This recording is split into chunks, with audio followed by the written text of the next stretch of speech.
Hiditra amin'ny dingana vaovao indray ny asa fanompoagna gn'ivon'ny tanora adventista ato agnatin'ny fédération ny Madagasikara avaratra amin'ny alalan'ny fanokafana ofisialy ny tao ampiasan'ny départementan'ny ministera ny tanora adventista aty amin'ny fédération Madagasikara avaratra zay ho tanterahigny ny sabata fahavalambroapolo ny volagna febroary enambroapolo sy roarivo avy izao izay ho tondrosaigna eto Antsiranana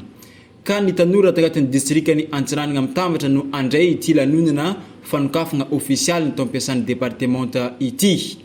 efa vognony tanteraka ireo tanora amin'ny atiny fandraisagna izao lanonana lehibe izao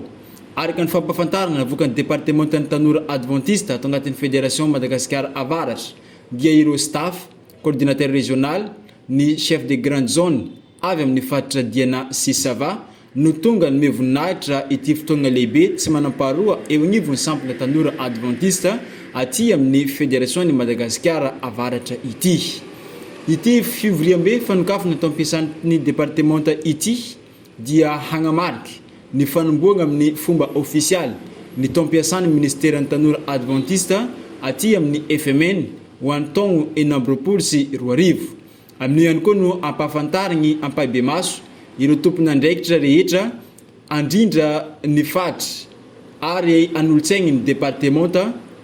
sy ny distrika ato agnatin'ny fédération ny Madagasikara avaratra eo amin'ny ministera miadidin'ny tanora adventista mitandrigny andro fahafito